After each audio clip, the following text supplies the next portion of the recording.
ہم لاتے ہیں ٹاپ نیوز، آپ کے فیوریٹ ٹاک شوز اور انلمیٹڈ انٹرٹینمنٹ صرف یوٹیوب پر۔ اگر آپ نے ابھی تک ہمارا چینل سبسکرائب نہیں کیا تو ابھی سبسکرائب کریں اور بیل آئیکن کو کلک کر کے ہماری لیٹسٹ ویڈیوز کے بارے میں اپڈیٹ جانیں۔ سبسکرائب کیجئے اور ہم آپ کو لیے چلیں گے آپ کی فیوریٹ ویڈیو کی طرف۔ السلام علیکم ناظرین، آپ پروگرام دیکھ رہے ہیں روبرو اسلام آباد اسٹوڈیو سے لائیو، اور میں ہوں آپ کا میزبان شوکت پراچا۔ نااہلی ایک وقت کی ہے، 5 سال کی ہے یا تا حیات ہے، یہ تو سپریم کورٹ اب 30 جنوری سے سماعت شروع کر رہی ہے، اور یہی نقطہ آج جڑانوالہ میں میاں نواز شریف نے اٹھایا۔ وہ خوب گرجے برسے اور ان کا مخاطب تقریباً پاکستان کی اعلیٰ عدلیہ ہی تھی۔ کہنے لگے کہ ان کی پارٹی صدارت کے خلاف ایک درخواست آ گئی ہے، کہا کہ ہم قانون بنائیں اور یہ ختم کر دیں، عوام ایسا نہیں ہونے دیں گے۔ نواز شریف نے یہ بھی کہا کہ سپریم کورٹ میں تمام کیسز آج کل نواز شریف کے لگے ہوئے ہیں۔ فواد چودھری فوراً بولے، پی ٹی آئی کے ترجمان ہیں، پی ٹی آئی کا موقف دیا کہ نواز شریف نے تو آج عدلیہ پر خود کش حملہ کر دیا۔ شیخ رشید احمد کہہ رہے تھے اسی جڑانوالہ کی تقریر کے بعد کہ نواز شریف فوج اور عدلیہ پر حملے کر رہے ہیں۔ عمران خان نے کراچی میں جا کر کہا کہ سارا ڈرامہ منی لانڈرنگ سزا سے بچنے کا ہے۔ دوسری طرف سپریم کورٹ آف پاکستان نے کل یعنی ٹمارو یعنی اتوار کے روز میڈیا کے بڑے بڑے لوگوں کو طلب کیا ہے، وہ ڈاکٹر شاہد مسعود والے ایشو پر کچھ مشاورت کرنا چاہ رہے ہیں۔ یہ ہمارے موضوعات ہیں۔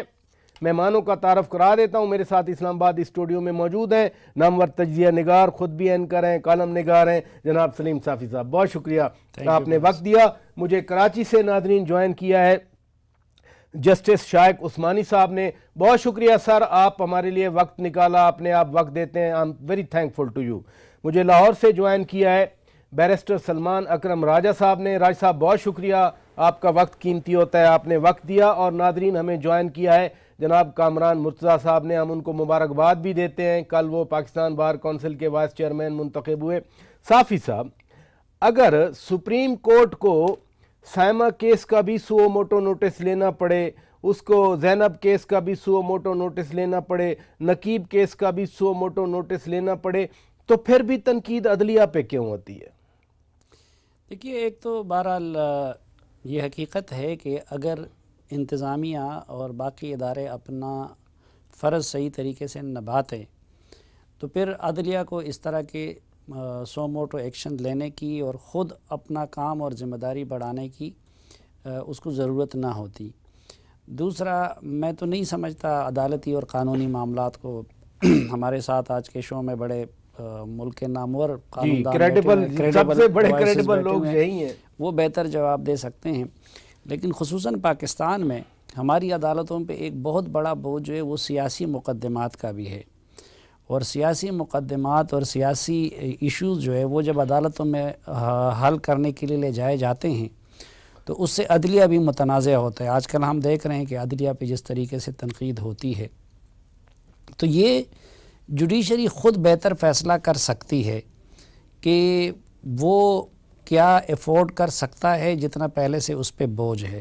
لیکن میں پھر یہ کہوں گا کہ اگر تو انتظامیہ اور باقی ادارے اپنا رول صحیح طریقے سے پلے کرتے تو شاید نوبت بھی نہ آتی، اور اگر اس کے بعد بھی پھر عدلیہ خواہ سو موٹو ایکشن لیتی تو اس پہ تنقید بھی زیادہ ہوتی اور اس کا جواز نہ ہوتا۔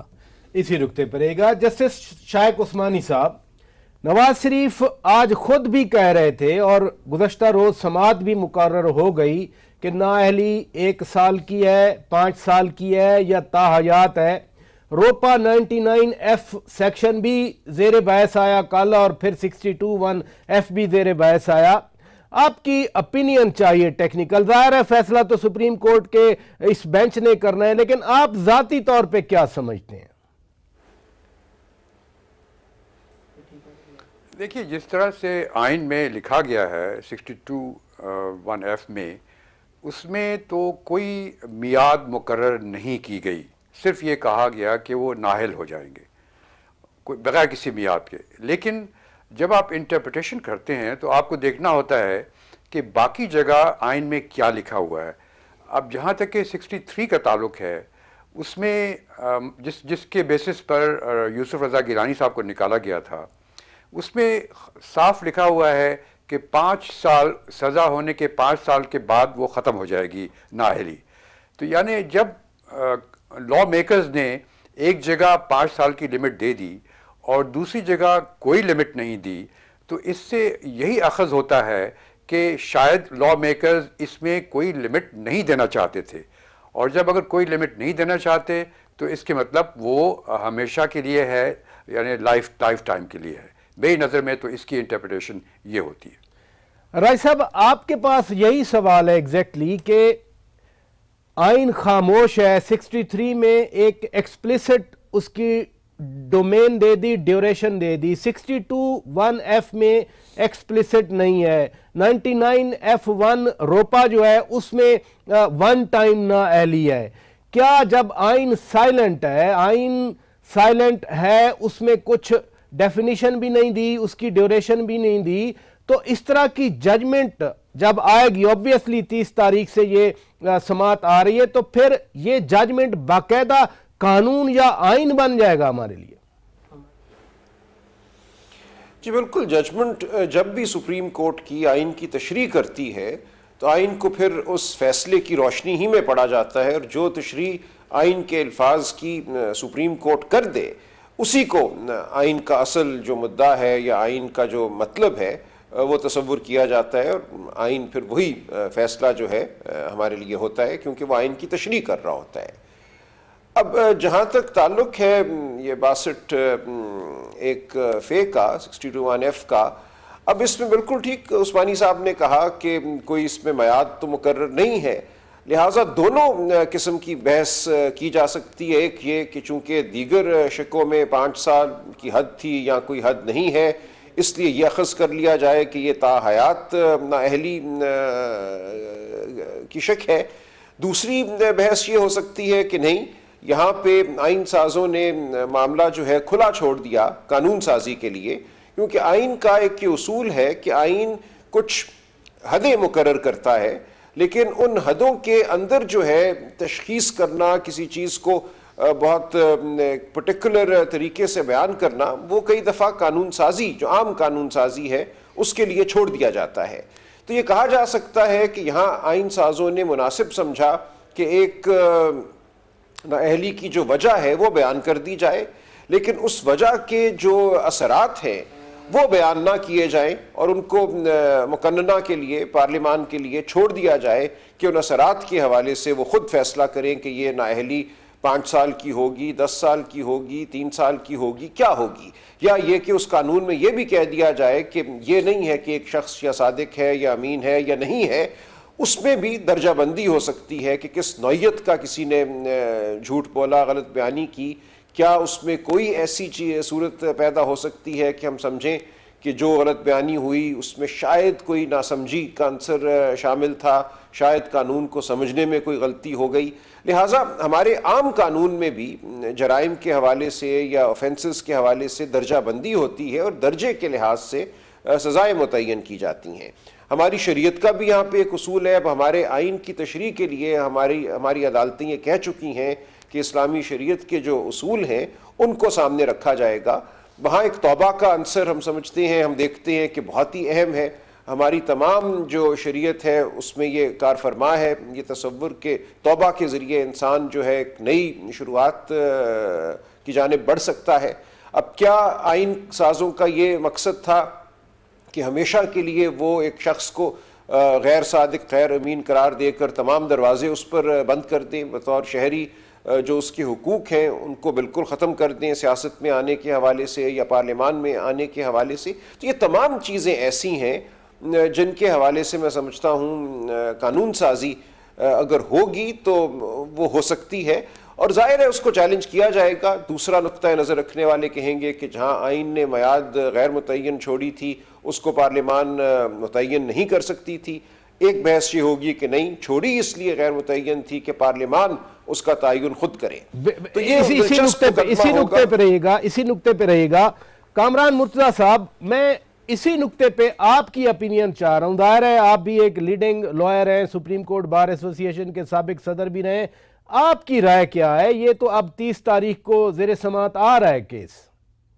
بات یہ ہے کہ آرٹیکل 62(1)(f) اس میں کوئی پرپیچوٹی نہیں ہے، کوئی ایسی بات نہیں ہے کہ کوئی یہ جو نااہلی ہے کوئی زندگی بھر کے لیے ہو.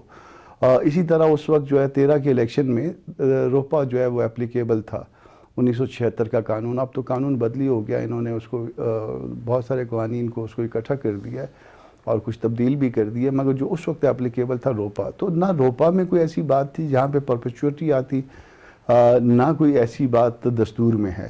مگر کورٹ نے جو ہے سپریم کورٹ نے رادر وہ اپنی ججمنٹس کے حوالے سے جو ہے نا اس نااہلی کو بعض کیسوں میں پرپیچوٹی دے دی، لائف ٹائم اس کا جو ہے نا اس کی مدت کر دی.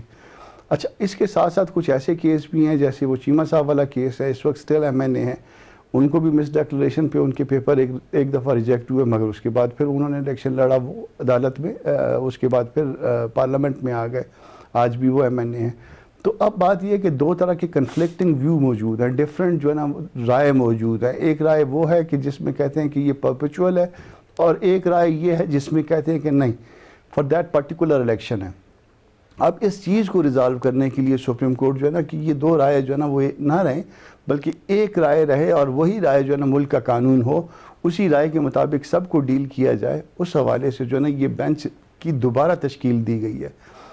یہ بینچ اس سے پہلے بھی موجود تھا، اس میں مولوی حنیف صاحب کا کیس ہے، اس میں عبدالغفور لیڈی صاحب کا کیس ہے، اس میں بہت سارے لوگوں کا کیس ہے. یہ اپنا قصور سے ایک MP صاحبہ تھی، ان کا کیس ہے، اور اس طرح سے بہت سارے لوگوں کا کیس اس میں ہے.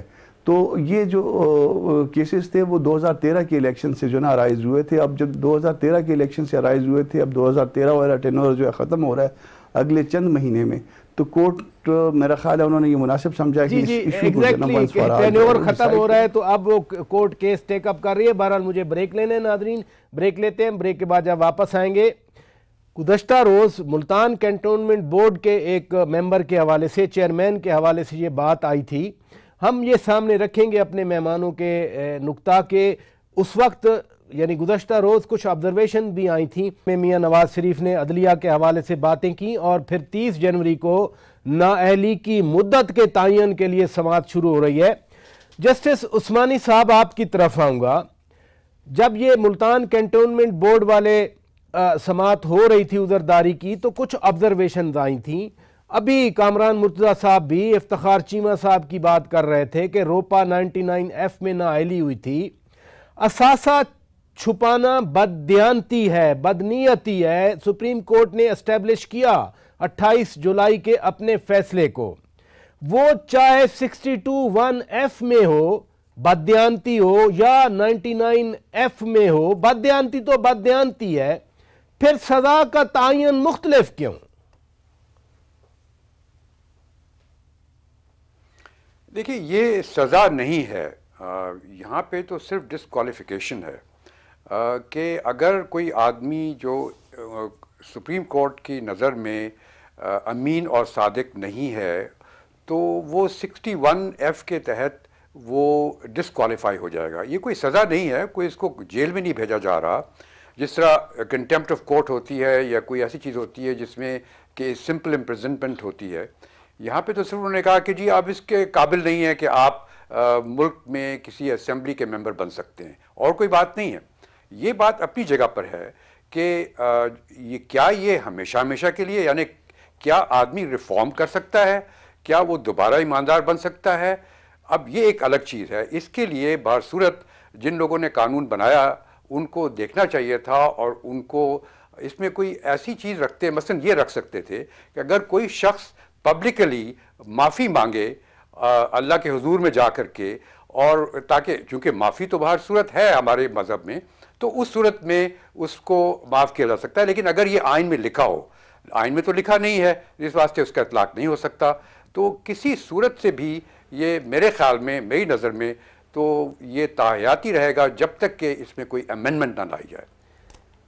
99F میں بھی اثاثہ جات چھپائے گئے تھے، اور 61(2)(f)(1)(f) میں بھی اثاثہ جات چھپائے گئے تھے.